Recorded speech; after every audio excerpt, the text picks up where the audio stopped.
드디어 창세기 마지막 시간입니다. 2년 반을 걸렸습니다. 130번째 설교입니다. 여기까지 무사히 오게 된 것은 하나님의 은혜인 것 같습니다. 그동안 많은 내용을 공부를 했는데 여러분은 이 창세기를 통해서 무엇을 깨닫고 또 어떤 은혜를 받았습니까? 참 궁금합니다. 나는 너무 오래돼가지고 기억난 게 잘 없다. 내가 뭘 배웠지? 이렇게 해도 괜찮습니다. 저는 상처받지 않습니다. 하지만 한 가지는 분명한 거 있습니다. 130회 설교를 창세기 전체를 다 공부를 했는데 이전보다 창세기를 공부하기 이전보다 내가 더 하나님을 신뢰하고 하나님을 더 의지하게 되었고 또 하나님께 감사하고 기뻐하고 즐거워하게 됐다라는 그런 마음이 있다면, 그런 생각을 했다면 아마 그것은 믿음으로 창세기를 통하여 믿음에 이르렀다 한 것입니다. 그 외에 더 바랄 것은 없습니다. 그렇게 되면 믿음으로 살아가게 되기 때문에 그게 복 받으신 겁니다. 그래서 여러분, 진리는 제가 늘 주장하는 진리는 지식이 아닙니다. 성경에서 우리가 공부하는 것은 지식이에요. 근데 진짜 진리를 지식이라고 하지 않고 따라해 봅시다. 능력이다. 지식은 여러분 능력이 되지 못합니다. 지식은 그냥 정보예요.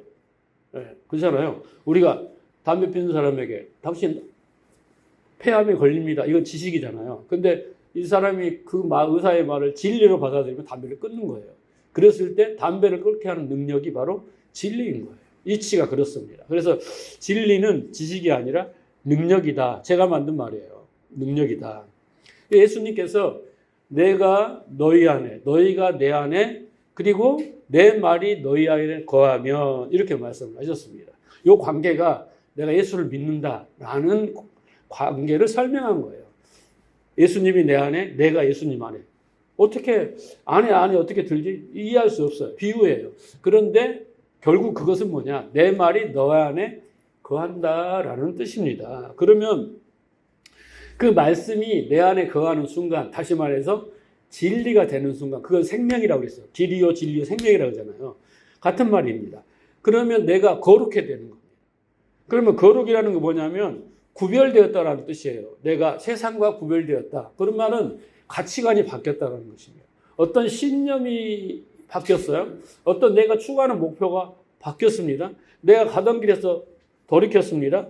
그리고 어떤 살아가는 방식, 어떤 습관이 변화가 일어났습니다. 그리고 더 중요한 것은 자기를 부인하기 시작합니다. 이렇게 된 것이 거룩게 된 거예요. 그러니까 진리가 지식이 아니고 능력이, 지식이 되면 어떻게 되냐면 내가 해야지 자꾸 이렇게 되는 거예요.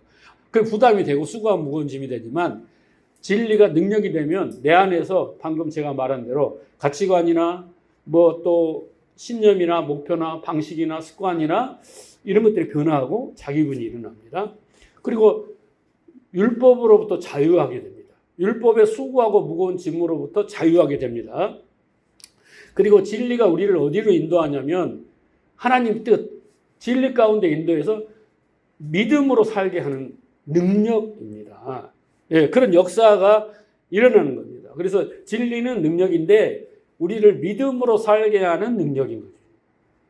예, 그래서 말씀이 지식이 된 사람은 자기는 지식을 알아낸 것을 진리라고 생각할지 모르지만은 능력이 없어요. 그런데 말씀이 진리가 진짜 된 사람은 그 안에서 말씀의 능력이 그렇게 나타난다. 이해하시면 됩니다. 그래서 제가 부탁드리고 싶은 것은 그렇습니다. 창세기 150편에 50장의 설교를 50장을 가지고 130편의 설교를 들었는데 어떻게 다 기억합니까?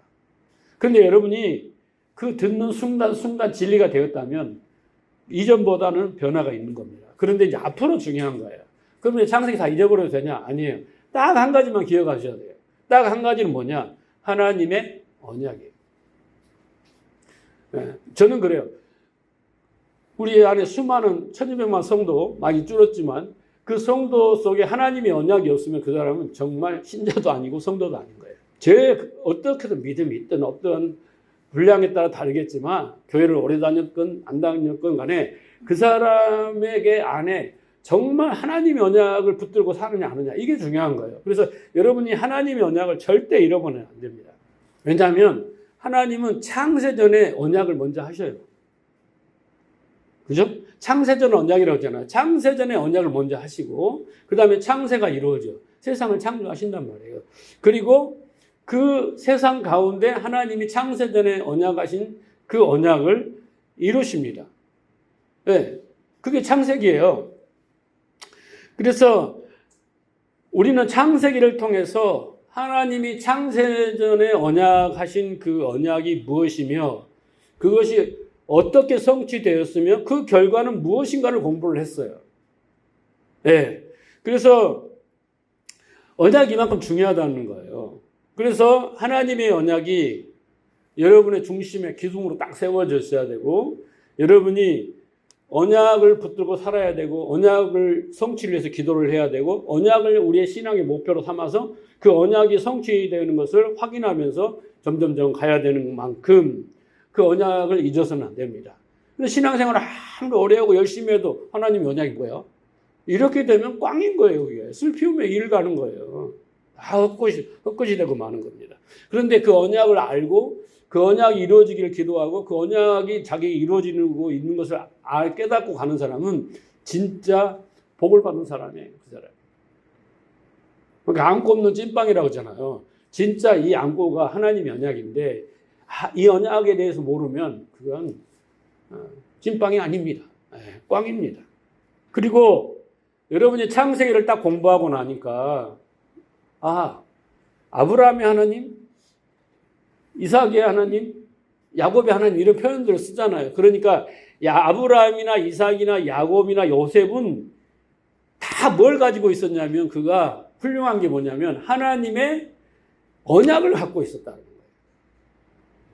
언약을 중심으로 살았다는 거고 우리가 좀 배웠잖아요. 죽을 때 다 유언할 때 언약을 이야기를 하잖아요. 그렇죠?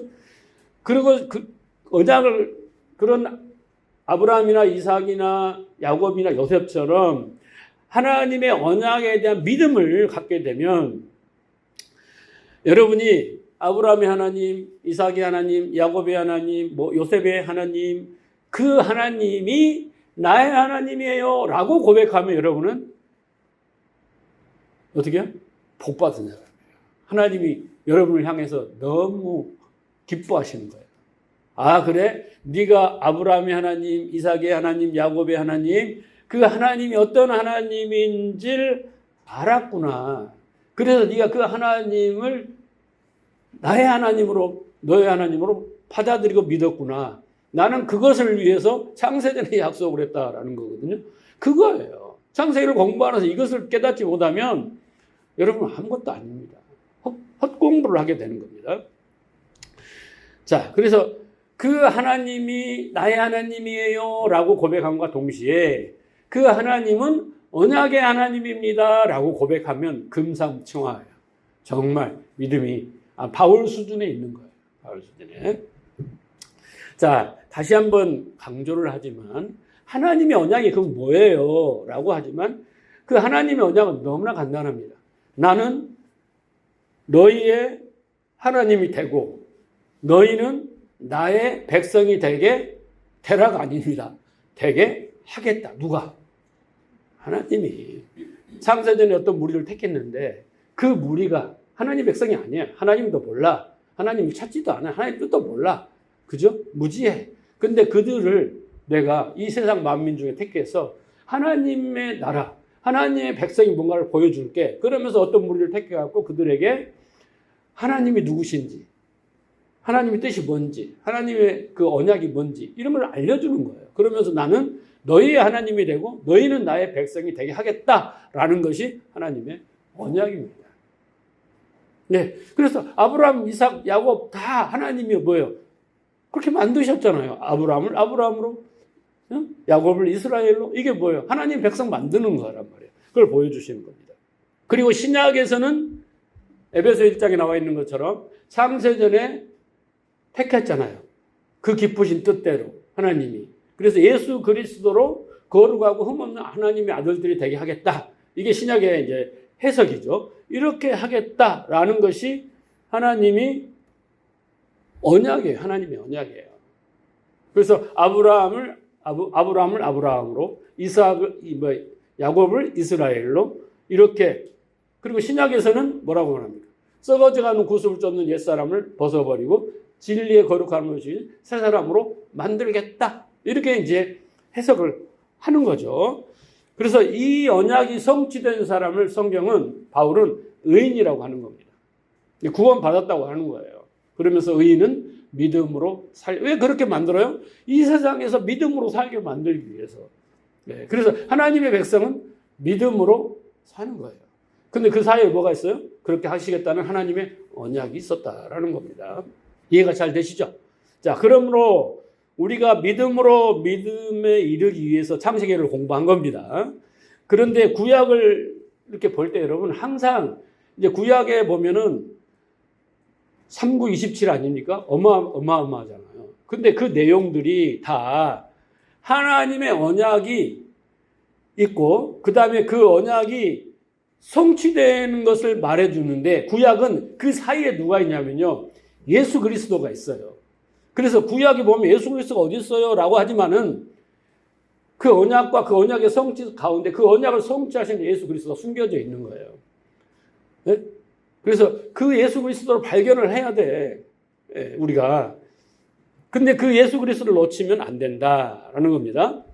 자, 우리가 지금까지 49장 그리고 50장을 넘어오면서 이제 야곱의 축복 유언을 공부했죠. 그리고 야곱의 죽음에 대해서 공부를 했고 그 다음에 요셉의 죽음에 대해서 오늘 공부할 거고 그 다음에 그 사이에 요셉과 형제들의 화해 사건이 있었다라는 것을 살펴보았습니다. 그러니까 거기에 우리가 성경을 구약을 공부할 때 역사가 나오고 인물과 나오고 어떤 표적, 사건들이 나오잖아요. 그러니까 그것들이 그냥 인물 이야기, 역사 이야기, 뭐 기적의 이야기 이렇게 안 되고 그 사건들, 그 인물들, 그 역사, 흐르는 역사가 하나님의 언약과 그 언약의 성취되는 과정으로 보여지고 들려져야 돼요. 성경을 그런 언약의 관점으로 봐야 되는 거예요. 뭐 복 받는 거, 문제 해결하는 거, 뭐 이런 걸로 보면 안 되고 이스라엘 역사를 소개한다 이렇게 받으면 안 되고 그죠? 그 언약을 성취하시고 그 언약을 이루시는 그 예수 그리스도가 숨겨져 있다라는 것을 알고 그래 언약이 제일 중요해. 그 언약을 위해 살아야 되고 그 언약이 우리의 신앙의 목표가 되고 기도의 제목이 돼야 돼. 그렇게 언약을 붙드는 자가 되어야 되는 거예요. 그 이야기를 하고 있다는 겁니다. 그래서 여러분 창세기는 언약으로 시작해서 언약으로 끝나요. 가만히 보면. 그래서 창세기 1장에 보면 창조와 안식의 언약이 있어요. 그죠? 안식으로 끝나잖아요. 완성하겠다 이렇게. 그리고 2장에 보면은 인간의 창조가 나옵니다. 창조 이야기가 나오잖아요. 그래서 인간의 새 창조 이야기가 코에 생기를 불어넣고 그 이야기가 상징적이지만 새 창조 이야기입니다. 그리고 3장에는 뭐가 나옵니까? 선악과 생명의 언약의 이야기가 나옵니다. 그렇죠? 그 언약이 또 나오고 6장에 가면 뭐가 나오면 노아와 방주와 무지개 언약이 나옵니다. 언약이 있죠. 그리고 이제 그게 12장에 이제 일반적인 그 언약의 그림이 설명되어 있고 이제 12장에 가면 구체적으로 그 하나님의 나라 그리고 하나님의 백성의 대표 주자가 누구냐면 갈대아우르에서 부르는 아브라함 이야기가 나와요. 그래서 아브라함에게 언약하신 내용이 나오고 그 다음에 오늘 49장에서 야곱이 유다에게 축복하면서 그 언약이 구체적으로 어떻게 이루어질 것인가가 또 설명되어 있어요. 그러면 그 뒤에도 뭐예요? 그 언약이 쭉 이야기이며 구약은 다 그리고 마지막 예수 그리스도가 오는 그게 신약의 이야기입니다. 그렇게 되어 있습니다. 자 봅시다. 창세기 12장 1절을 봅시다. 여호와께서 아브라함에게 이르시되 너는 너의 고향 친척과 아버지 집을 떠나 내가 내게 보여줄 땅으로 가라.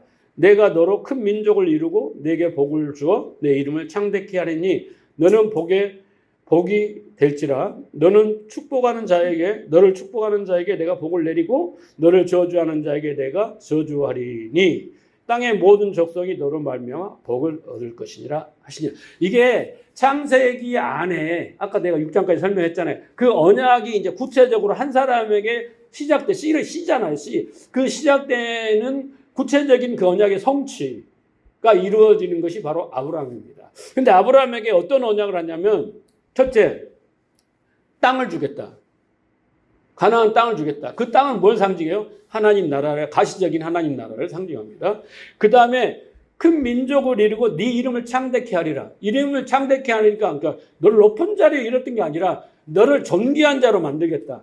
어떤 자예요? 그 자가 믿음을 소유한 자예요. 하나님 언약을 붙들고 사는 자예요. 네, 구별된 자란 말이에요. 그리고 너는 복의 근원이다 라는 거예요. 뭔 말입니까? 이제 너로 말미암아 모든 사람이 복의 시작이에요. 복을 받을 건데 어떻게 해야 복을 받아요? 아브라함의 인생을 통해서 아브라함이 아브라함으로 변했잖아요. 그죠? 그리고 그가 어떻게 했어? 모리아산에서 하나님께 순종한 자가 됐잖아요. 그런 존재가 이제 복의 모델인 거예요. 하나님이 그런 존재로 만들어야 이제 복을 받는 거잖아요. 그렇죠? 그러니까 모두가 너처럼 그 언약을 믿고 그렇게 아브라함이 아브라함으로 변한 것처럼 내가 그렇게 너희 후손들을 구별된 자들 언약의 백성들을 만들겠다라고 하는 것이 최초의 인간에게 주시는 언약입니다. 이해하시겠죠? 자, 그러면 그 언약이 어떻게 성취될 것인가? 창세기 49장 성취되어 왔어요. 아브라함, 이삭. 근데 야곱이 와서 야곱이 어떻게 이루어질 것인가? 라고 이제 유언 속에 축복 속에 유다에게로 갑니다. 자, 49장 9절을 보세요. 유다는 사자 새끼로다. 내 아들아, 너는 움킨 것을 찢고 올라가 공배했습니다. 그가 엎드리고 웅크리며 숫사자 같고 암사자 같으니 누가 그를 범할 수 있으리야? 주가 유다를 떠나지 아니하면 통치자의 지팡이가 그 발 사이에서 떠나지 아니하기로 신라가 오시기까지. 그렇게 우리 공부한 내용입니다. 유다 지파 후손을 통하여 실로가 오신다는데 실로는 여러분 뭐냐면 지명이잖아요. 하나님의 장막이 처음 있던 성전이잖아요. 성전과 같은 곳이잖아요. 성막이 있는 곳인데 그 실로가 성전을 상징한다 그랬잖아요. 근데 실로가 오신다 해서 의인화를 한 겁니다. 성전이 오신다. 의인화를 하는 거예요. 이 실로가 누구라고 그랬죠? 예수. 이렇게 하나님의 언약이 이렇게 이루어진다는 것을 유다에게 축복을 하는 내용입니다. 그러니까 보면 여러분 구약에 아까도 말씀드렸지만 역사도 인물도 사건도 다 뭐예요? 하나님의 언약을 중심으로 흘러가고 있다. 그 언약의 성취의 과정이다. 그것을 우리가 봐야 제대로 본 거예요. 진리 그리고 믿음으로 갈 수 있는 건데 그걸 안 보고 그냥 교훈이나 우리가 뭐 어떤 살아가는 해결의 방법이나 원리로 생각하면 안 된다라는 것입니다. 자, 하나님의 언약이 또 구체적으로 한번 봅시다. 시편 78편을 보세요. 67절입니다. 또 요셉의 장막을 버리시며 에브라임 지파를 택하지 아니하시고. 에브라임이 누굽니까? 므낫세 에브라임은 요셉의 두 아들이잖아요. 근데 12집 안에 들어오잖아요. 그런데 요셉의 장막을 버리시고 에브라임도 요셉을 다 버렸어. 여러분 어떻게 생각해요? 자 보세요. 자 택하지 아니하시고 68절 오직 유다 지파와 그가 사랑하시는 시온산을 택하시며 그의 성소를 산의 높음같이 영원히 두신 땅같이 지으셨도다. 그리고 유다의 후손으로 다윗 이야기가 나오잖아요. 자 여기에 보면 야곱이 유다를 축복하는 곳에 뭐가 들어있어요? 뭐가 들어있어요? 하나님의 계획이 들어있어요. 그런데 여기에 보면 요셉과 유다를 이렇게 시편의 기자는 어떻게 분석을 했냐면 요셉을 버리시고 유다 지파를 선택하셨다. 이걸 중요시 여기는 거예요. 원래 장자의 명분이 누구한테로 가야 됩니까? 우리가 보면 자 르우벤이 어떻게 됐어요? 사고를 쳤죠. 그래서 시몬과 레위 네 번째가 유다예요. 네 번째가. 요셉은 11번째입니다. 그렇죠. 근데 훌륭한 일을 한 사람은 누구예요? 요셉이에요. 자, 그러니까 장자의 그 명분은 당연히 앞에 세 사람은 문제가 있어요. 그러니까 네 번째 아들 유다에게로 가는 것이 마땅해요. 그런데 역대상을 보면 역대상 기자는 또 반박을 해요. 자, 보세요. 역대상 5장 1절.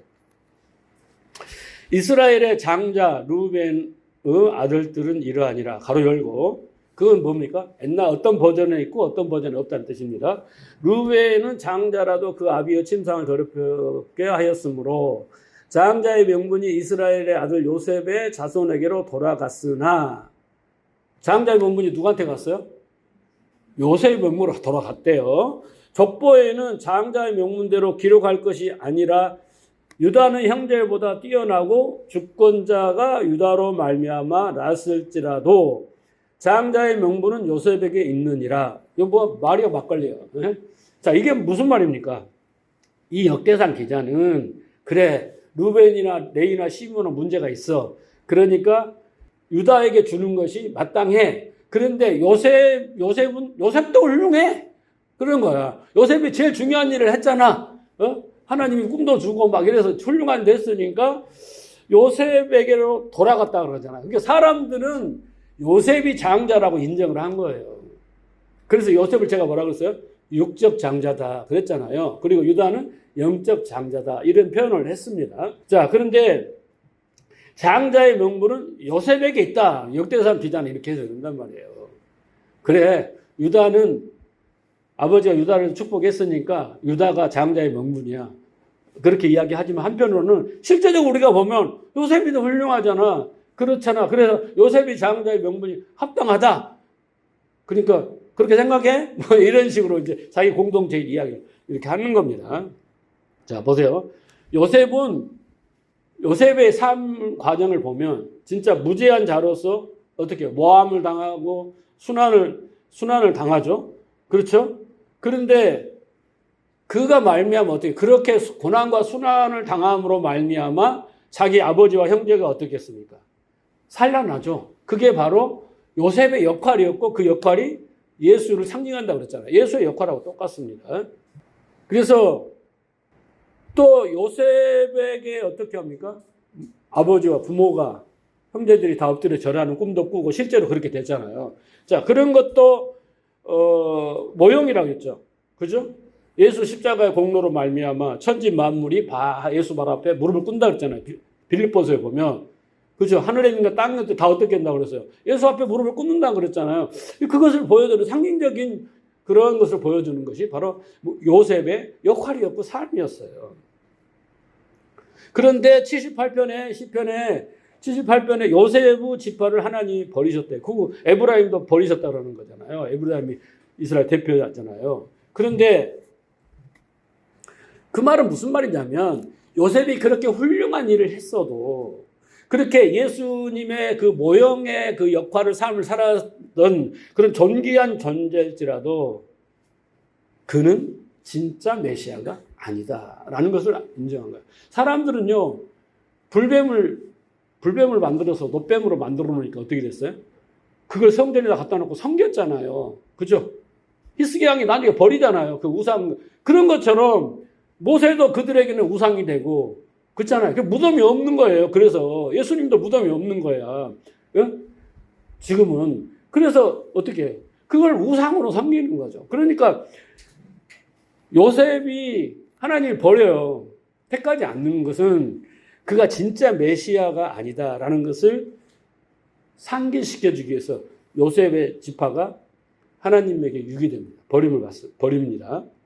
그래서 이제 그러면 유다는 그냥 우리가 봤을 때 네 번째니까 당연히 유다가 그 택함을 받고 그 후손으로 예수님이 오신다라고 생각할지 모르지만 우리가 공부했죠. 유다가 왜 그렇게 헌신과 희생의 삶을 살았는가? 왜 그랬어요? 며느리 다말을 통해서 깨달았다고 했잖아요. 며느리 다말이 그 가문의 후손을 잇기 위해서 어떻게 했어요? 창녀가 되는 수모를 당하면서 자존심을 버리면서 자신을 희생해 가면서 그렇게 한 행위가 유다가 뭐라고 해요? 나보다 더 의롭다 그러잖아요. 그래서 유다는 그 며느리를 통해서 십자가의 그 희생과 죽음의 원리를 깨달고 그 뒤로 변하기 시작한 거예요. 유다는. 쉽게 말하면. 그래서 그 원리로 예수 그리스도가 이 땅에 오셔서 그 사역을 하시는 거예요. 그래서 유다가 하나님 앞에 택함을 받는 그 이후에, 안 그래서 누가 받았을까요? 요셉이 받았죠. 그죠? 당연히 요셉이 받았을 거 아니에요. 그 형제 중에 가장 훌륭한, 하나님께 관계되고 훌륭한 일하는 사람은 요셉밖에 없잖아요. 근데 요셉을 버리십니다. 그거보다 더 중요한 거예요.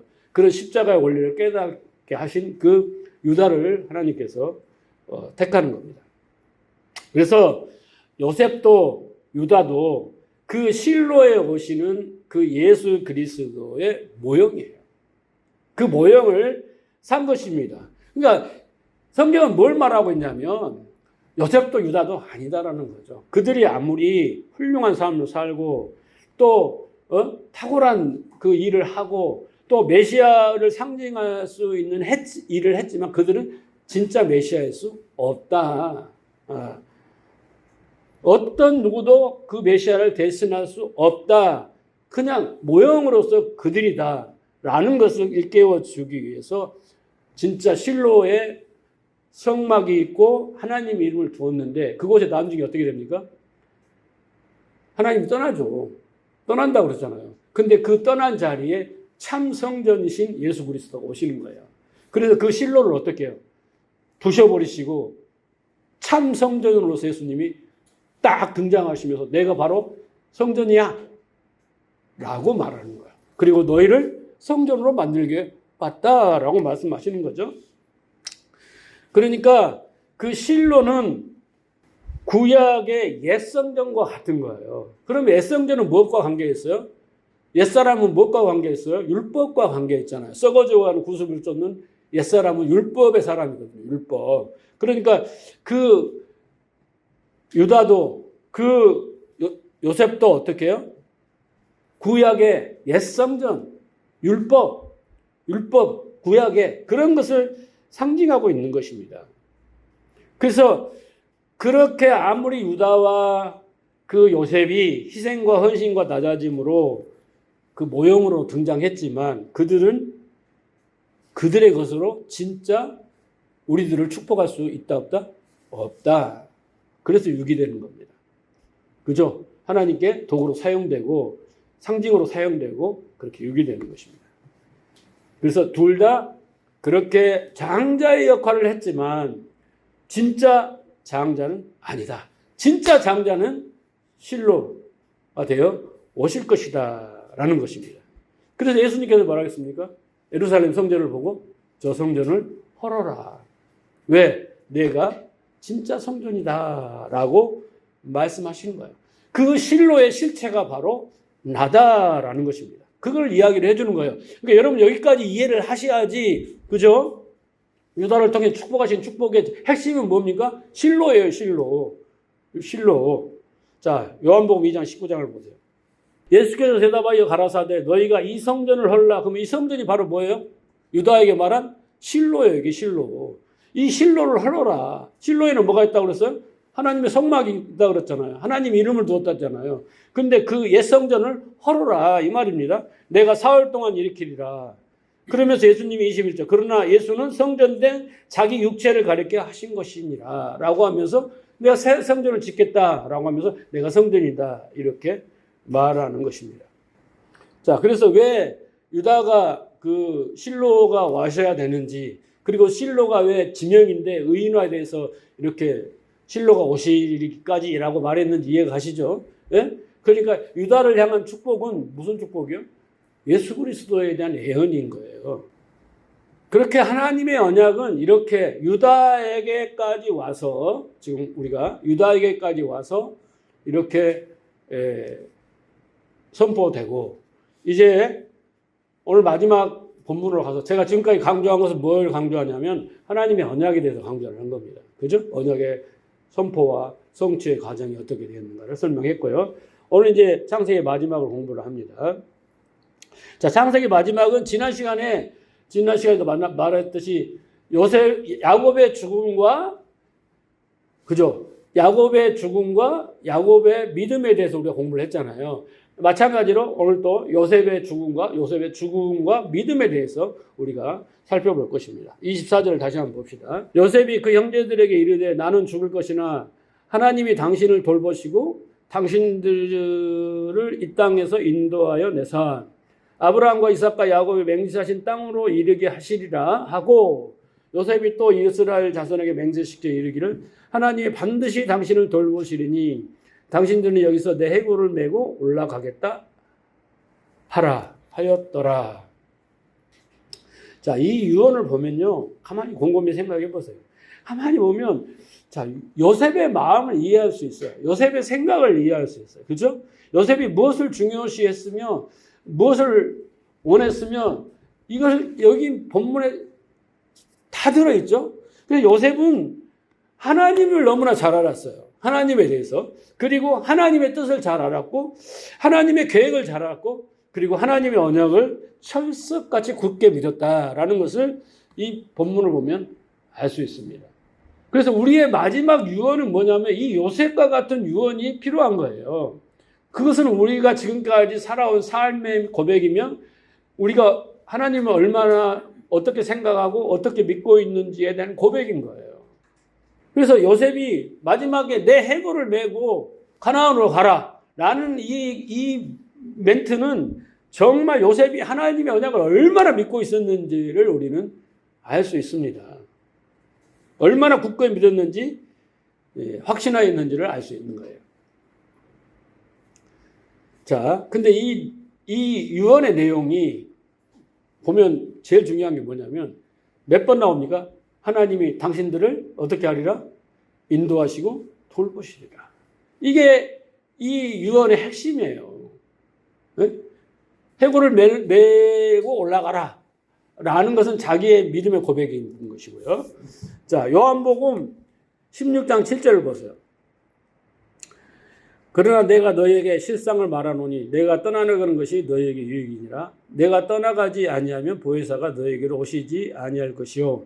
가면 내가 그를 너희에게로 보내리니. 13절입니다. 그러나 진리의 성령이 오시면 그가 너희를 모든 진리 가운데 인도하시리니 그가 스스로 말하지 않고 오직 들은 것을 말하며 장래 일을 너희에게 알리시리라. 그가 내 영광을 나타내시니 내 것을 가지고 너희에게 알리시겠습니다. 자, 요셉이 예수 그리스도를 상징하고 있다고 그랬잖아요. 지금 요셉이 지금 그 형제들에게 자녀들에게 유언을 합니다. 근데 이 유언과 이 유언은 똑같은 거예요. 네? 자, 예수님이 유언을 보세요. 내가 죽을 것이야. 머지않아. 그러나 그것이 너희에게는 어떻게 된다? 유익이 된다. 유익이 된다. 자, 진리의 성령이 와서 모든 너희를 어떻게 하고 인도해 가실 거야. 똑같은 내용이에요. 그죠? 요셉이 말합니다. 나는 죽을 것이다. 그러나 하나님이 당신들을 인도하시고 돌볼 것이다. 똑같은 내용이에요. 근데 신약에 와서는 구체적으로 예수님께서 어떻게 해요? 하나님 우리를 인도하시고 돌보시는 방법이 뭐예요? 진리의 성령이라고만 말을 했을지 그것만 빼면 내용은 똑같은 거예요. 하나님이 인도하시고 보호하실 것이다. 자, 그래서 히브리 기자는 요셉의 믿음, 요셉이 많은 일을 했잖아요. 그죠? 꿈꾼 것부터 시작해서 오늘 죽음의 순간까지 요셉의 인생이 110세라고 했잖아요. 110년 동안 많은 일들이, 그리고 이제 고난도 많고 믿음으로 살았던 많은 내용들이 있잖아요. 근데 그 중에서 히브리 기자는 딱 두 가지를 이게 요셉의 믿음이야 라고 딱 지적을 합니다. 자, 히브리서 11장 22절.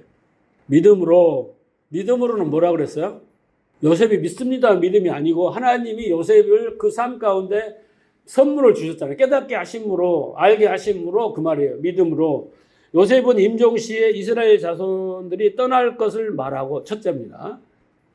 히브리 기자가 요셉의 믿음의 첫째는 그가 자손들이 애굽을 떠나 430년 동안 있다가 결국 떠날 것이다. 가나안으로 갈 것이다. 이게 요셉이 하나님의 언약을 믿는 믿음이고, 두 번째, 자기 뼈를 위하여 명하였다. 어떻게? 해골을 메고 올라가라. 이렇게 두 가지가 요셉의 믿음. 여러분, 믿음이 대단한 것입니까?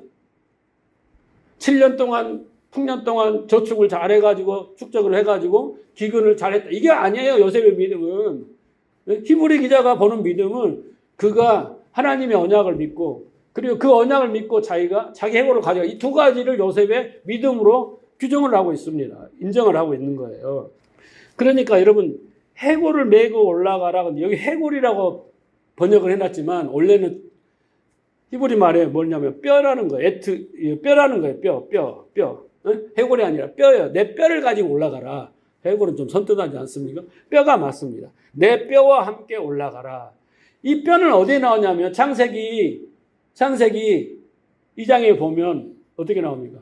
예. 내 뼈 중에 뼈다라는 겁니다. 그러니까 뼈는 이 에쳔이라는 그 단어인데 히브리 말로 뼈라는 것은 여러분 그 사람 존재를 상징하는 거예요. 예. 그래서 뼈 중에 뼈다라는 것은 뭐예요? 존재를 이야기하잖아요. 그러니까 뭔 말이에요? 너는 내 뼈야 이 말이에요. 그렇죠? 너는 내 뼈 중에 뼈다라는 것은 내 뼈로 만들었잖아요. 내 갈비뼈로. 그러니까 너는 나다라는 뜻입니다. 내 뼈로 만들었으니까. 이 뼈가 누구예요? 존재라니까 나의 상징이에요. 이 에쳔이라는 히브리 단어가. 그러니까 너와 나는 어쩌다? 하나다라는 것입니다. 그러니까 내 뼈와 함께 올라가라. 그러면 나와 함께 올라간다라는 뜻이에요. 나는 비록 죽어서가 없어질지만 내 뼈를 가지고 가. 그러면 나는 그 약속의 땅에 있는 존재가 되는 거고 그 약속과 하나 되는 거고. 그죠? 그런 이야기입니다. 함께 올라가라. 그래서 죽어서라도 그 약속의 땅에 반드시 이게 묻히고 싶은 것이 요셉의 마음이었는데 그건 요셉은 하나님의 언약을 너무 굳게 믿었기 때문에 그렇습니다. 이게 바로 믿음의 본질이에요. 믿음의 본질은 뭐예요? 하나님의 언약을 믿고 그 다음에 그 언약에 대한 반응이에요. 이게 믿음의 역사입니다. 여러분 믿음은 하나님의 말씀이 이제 다음 시간도 우리 히브리서 공부하면서 말씀에 대해서 공부할 텐데 하나님의 말씀이 있어요. 하나님의 언약이 있어요. 그것을 믿는 거예요. 그러면 내가 믿었다? 하나님 말씀이 진리가 되었다? 그러면 반드시 역사가 일어나는 건데 그 역사는 뭐냐면 내 뼈를 밟고 올라가는 게 역사예요. 믿음이 없으면 어떻게 되겠어요? 언약을 안 믿으면 어떻게 되겠어요? 이런 유언을 할 수가 없는 거죠. 근데 히브리 기자는 요셉의 그 수많은 사건과 역사 가운데서 그가 진짜 하나님께 인정받는 믿음은 하나님의 언약을 믿고 너희 반드시 가나안 갈 거야. 근데 나도 가게 해. 이게 믿음이에요. 다른 고백이 필요 없어요, 여러분. 이게 믿음의 본질입니다. 그러니까 요셉은 죽음의 순간에도 하나님의 언약은 반드시 이루어진다는 걸 믿고 있고 지금 창세기는 이 마지막에 뭐라고 말하고 있냐면 여러분 늘어나는 교회 여러분 요셉과 같은 믿음을 소유하세요 라고 가르치는 거예요. 우리가 창세기 공부하면서 뭐 하겠어요? 야곱을 공부하면서 아브라함을 공부하면 뭐 하겠어요? 결국 믿음으로잖아요. 믿음을 가지세요 라고 지금 권면하고 있는 거예요. 이런 과정을 통해서 이런 고백을 하게 됐는데 이게 하나님이 이렇게 언약을 성취하신 거 이 사람들에게 여러분도 그렇게 되기를 원합니다. 소망하세요. 기도하세요. 그죠? 이 말씀을 하고 있는 거예요. 자, 마지막 절. 이제 마지막 절이에요, 여러분. 마지막 절, 26절.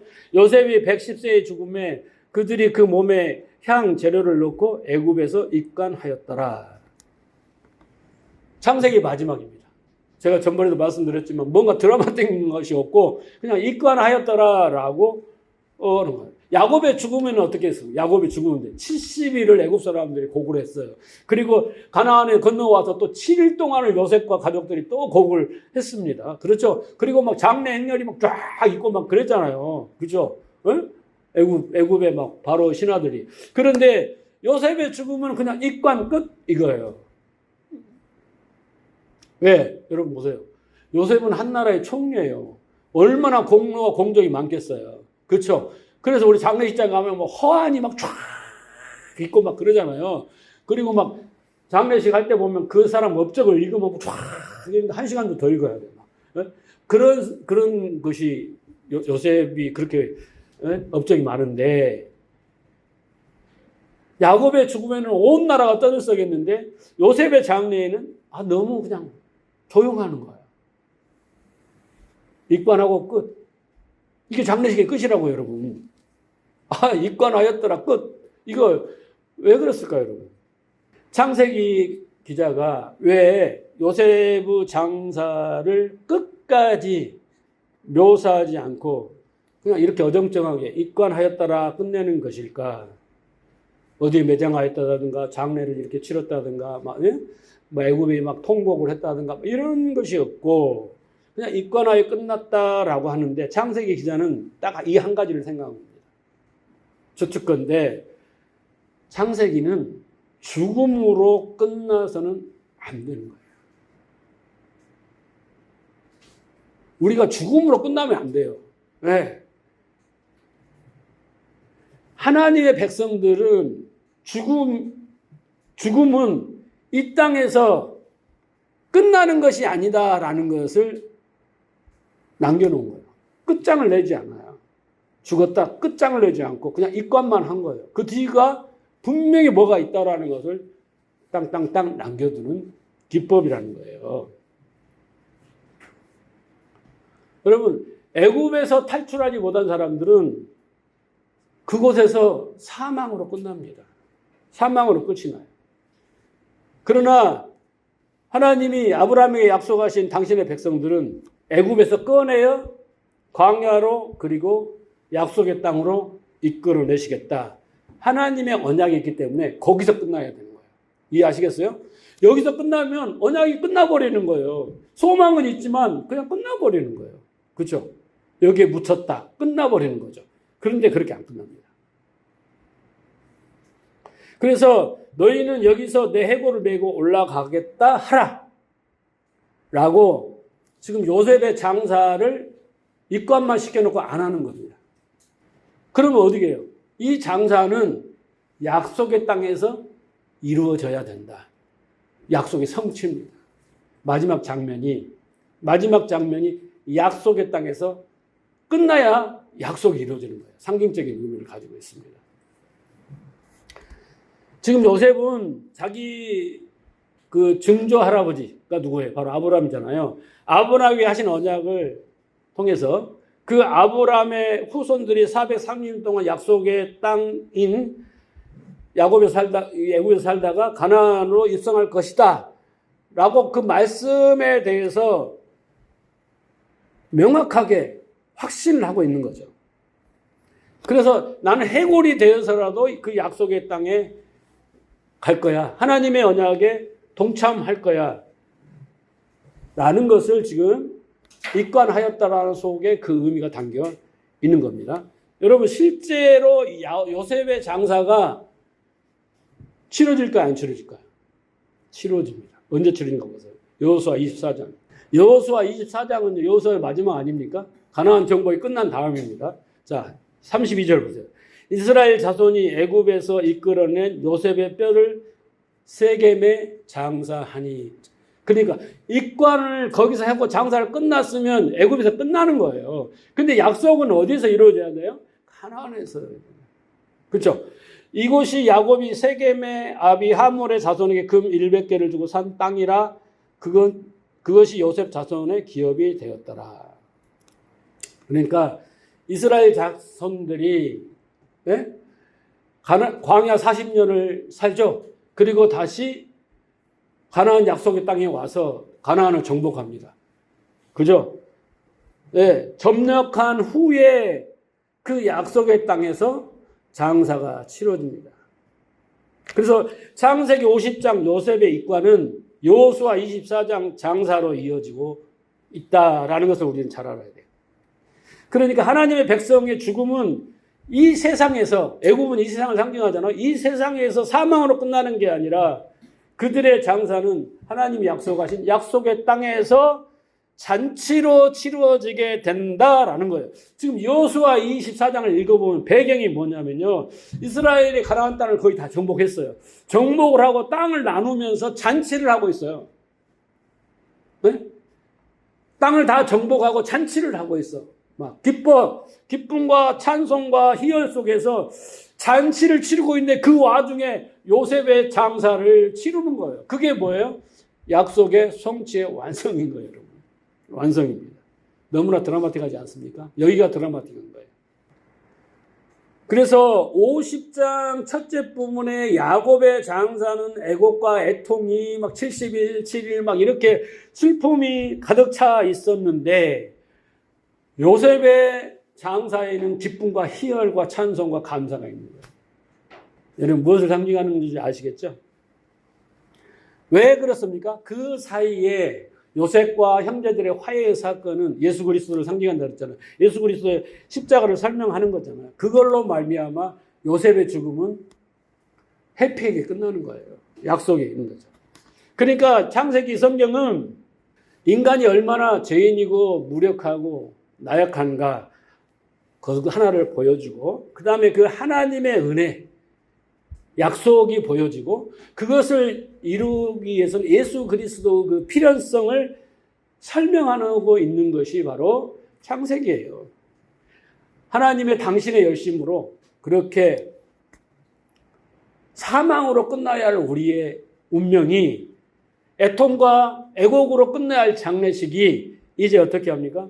기쁨과 감사와 찬송으로 천국 잔치로 바꾸어진다. 라는 것이 창세기의 마지막이 우리에게 주는 메시지다라는 것입니다. 자, 우리의 결론을 한번 볼까요? 우리의 결론 그러면 이 결론을 그대로 계시록에서 이렇게 말하고 있습니다. 계시록 21장 3절 내가 들으니 보좌의 큰 음성이 나서 가로되 보라 하나님의 장막이 사람들과 함께 있음에 하나님이 저희와 함께 거하시며 저희는 하나님의 백성이 되고 하나님은 친히 저희와 함께 계셔. 이게 뭐예요? 하나님의 여장 아닙니까? 나는 너희의 하나님이 되고 너희는 나의 백성이 되게 하겠다. 이게 이루어졌다는 거예요. 이게 천국이에요, 여러분. 이게 천국이라고 마지막이라고요. 이루어졌어요. 그를 보니까 그의 눈물을 씻기시고 그 눈에서 씻기시고 다시는 사망이 없고 그렇죠? 애통하는 것이나 곡하는 것이나 아픈 것이나 다 없다. 여러분 이것이 눈물 콧물 없게 해준다가 아니라 지금 야곱이 애통으로 시작했잖아요. 그 모든 것들이 다 이제 없어지고 기쁨과 감사와 찬양과 하나님께 영광 돌리는 이것만 있다라는 것이에요. 그게 뭐예요? 나는 너희 하나님 되었고 너희는 내 백성이 된 상태가 이렇게 말하고 있습니다. 이게 천국이에요, 여러분. 그러니까 이 결론을 향하여 창세기가 지금 출발하고 있는 거예요. 야곱에서 요셉으로. 자, 여러분 애통이나 애곡이나 곡하는 것이나 아픈 것이나 이런 것들을 우리는 뭐라고 하냐면요. 사망의 증상이라고 해요. 사망의 증후군이라고 합니다. 그런데 이제 우리는 뭐예요? 뭐가 없어요? 사망이 없고 이렇게 그러잖아요. 우리는 이제 사망이 없어요. 사망이 없고 그 무시무시한 죽음, 그 사망을 우리는 초월하게 됩니다. 이기게 됩니다. 그래서 바울은 이렇게 말해요. 사망아 너의 이기는 것이 어디 있느냐? 사망아 너의 쏘는 것이 어디냐? 네가 나를 이겨? 네가 나를 쏴? 사망은 나에게 아무런 문제가 되지 않는다. 나는 죽음까지도 초월한다. 이게 뭐예요, 여러분? 하나님의 언약에 대한 믿음의 반응인 거예요. 믿음의 역사인 것입니다. 이제 우리는요, 사망을 우습게 여기고 사망을 조롱하며 이제 사망 권세에 짓눌려서 사는 것이 아니라 이제 사망을 받고 이기면서 살 수 있는 사람이 된 거예요. 사망이 우리를 좌지우지 못해요. 사람은 죽음에 대한 공포와 두려움이 얼마나 큽니까? 근데 그걸 초월하게 되는 거예요. 우리에게는 사망이 없기 때문에. 그래서 여러분 사망의 증후군들이 여러 가지가 있는데 대표적인 게 가난이에요. 가난, 질병, 사람들에게 멸시천대, 슬픔, 고통, 눈물, 그죠? 기근, 지진 이런 것들이 사망의 징후들이란 말이에요. 그죠? 사망이 있다는 증거예요. 사망의 증상들이에요. 그래서 우리는 사망의 증상들을 경험할 때마다 분노하고 두려워하고 절망하고 체념하고 그런 것들에 고통을 받고 스트레스를 받지 않습니까? 우리는 사망의 증상들에게 지금도 스트레스를 받고 있는 거예요. 그래서 어떻게든 그걸 이겨보고 살아보려고 몸부림치지 않습니까? 근데 이제는 우리가 사망마저도 이겨버리는 거예요. 여러분 이 세상에서 제일 두려운 게 뭐라겠어요? 죽음, 사망이라고 했잖아요. 근데 그 사망을 초월해버리는 삶을 사는 거예요. 왜? 하나님 언약 때문에. 그 언약을 믿음 때문에. 그래서 우리는 창세기는 그런 거예요. 사망, 죽음, 이걸 두려워하지 마라. 그것을 넘어서라. 그런 거죠. 자, 사도 바울은 이렇게 권면합니다. 고린도서 3장 21절. 그런즉 누구든지 사람을 자랑하지 마라. 만물이 다 너희 것이다. 여러분, 만물이 다 너희 것이다. 그 말은 내 거다라는 거 아니야. 우리는 만물의 지배를 받지 않고 산다. 왜? 만물을 어떻게 해서 창세기 정복해라고 했잖아요. 돈을 정복해버려야지 돈에게 지배를 당하면 안 되는 거예요. 그죠? 그런 것처럼 만물이 다 너희 것이다. 바울이나 아볼로나 게바나 세계나 생명이나 사망이나 지금의 것이나 장래의 것이나 다 너의 것이다. 무슨 말인지 아시겠죠? 초월해라. 초월해. 초월할 능력이 우리에 있어요. 너희는 그리스도의 것이요 그리스도는 하나님의 것이기 때문에 어떻게 해요? 우리는 그렇게 살 수 있는 존재다. 그럴 능력이 우리에게 있다. 오케이? 믿음만 있다면 우리는 이렇게 사는 거예요. 사망이 누구 것이에요? 우리의 것이라는 뜻이 뭐예요, 여러분? 안 죽은다는 뜻이 아니에요. 사망에 지배받지 않고 사망의 그 증후군들에게 지배받지 않고 영향받지 않고 살아갈 수 있다는 겁니다. 사망의 종이 아니라 이제 사망의 주인이 되었다라는 거예요. 그죠? 사망의 증상들, 이 가난이나 질병이나 비천이나 슬픔이나 고통이나 막 이런 것들에 휘둘리지 말라는 겁니다. 이제는 휘둘리지 말라는 거예요. 그런 것들은 우리가 잠시 겪는데 하나님이 왜 겪게 하냐면 그것이 얼마나 죄 때문에 하나님을 떠난 것 때문에 그죠? 하나님을 믿지 않기 때문에 그렇게 생기는 것들을 어떻게 해요? 경험해 보라는 거예요. 경험해 보라는 거예요. 이쪽 방향으로 갔을 때 너희들이 얼마나 잘못되고 고통스러운 일을 경험해 보고 아이고 여기 가면 안 되겠구나 깨달아라고 하나님이 우리의 삶 속에 그것을 경험케 하시는 거지 그것은 저주의 형벌의 결과는 아니다라는 것입니다. 그래서 우리는 그 사망과 그 증상들을 우리의 인생 속에서 조금씩 경험하고 체험하고 깨달아 가면서 하나님 나라를 소망하고 하나님의 은혜와 하나님의 사랑을 깨닫고 하나님의 언약을 더 굳건히 붙들고 살아가게 되는 거예요. 그 믿음이 없으면 우리는 결국에 가서는 자포자기하고 절망하게 되는 겁니다. 결국 믿음이 없어서. 그래서 어떤 분들은 사망은 우리가 영원한 안식의 땅에 들어갈 때 그 문을 열어주는 문지기에 불과하다라는 거예요. 사망은. 네? 딱 죽으면 문이 쫙 열리는 문을 열어주는 문지기에 불과하지 사망하게 우리가 지배받고 휘둘림을 당해서는 안 된다라는 거죠. 자, 계시록 20장 6절. 이 첫째 부활에 참여한 자는 복이 있고 거룩하도다. 자, 여러분은 첫째 부활에 참여했습니까? 네, 여러분은 첫째 부활에 참여하는 자예요. 복받은 자들입니다. 믿습니다? 네. 그런데 그 자들은 둘째 사망이 그를 다스릴 권세가 없고 도리어 그들이 하나님과 그리스도의 제사장에게 1000년 동안 그리스도와 더불어 왕론을 한다. 그런 거죠. 그렇죠? 예. 그러니까 요셉은 죽음을 어떻게 해요? 내가 이렇게 죽게 되었다. 막 지질이 궁상을 떠는 게 아니라 죽음을 어떻게 해요? 당연하게 받아들이지만 그 언약 가운데 소망이 있잖아요. 소망. 그래서 약속의 땅에 육체는 묻히고 부활의 몸으로 하나님 나라에 갈 것을 어떻게 해요? 확신하였기 때문에 오히려 죽음이 감사가 되고 기쁨이 되는 거예요. 마지막 순간에. 여러분 사망의 증상들에게 그 사망의 증상들이 죄가 왕노를 우리에게 왕노를 하면 안 됩니다. 그걸 두려워해서도 안 돼요. 초월을 해야 돼요. 이런 걸 통해서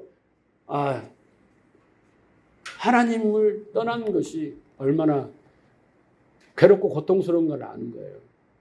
그 하나님의 약속, 그 하나님을 믿고 하나님을 나아갈 때는 없다잖아요. 눈물도 슬픔도 그죠? 고통도 사망도 다 없다잖아요.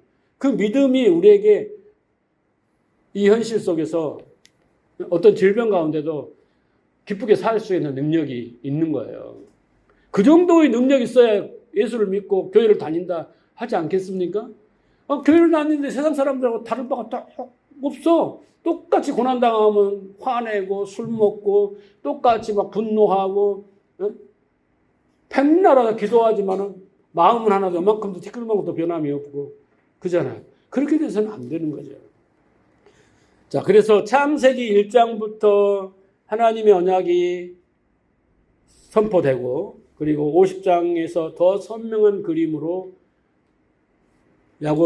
요셉의 유언까지 쭉 이렇게 보여주고 있습니다. 그래서 창세기는 인간들이 그렇게 모두 사망으로 죽어야 할 처지였지만 하나님께서 예수 그리스도의 죽음과 십자가의 죽음과 고난을 통해서 당신의 열심으로 우리를 살려내서 하나님 약속의 땅, 약속의 나라로 우리를 인도해 가시고 이 땅에서 보호하시고 그 가실 거라는 그것을 우리에게 가르치고 있습니다.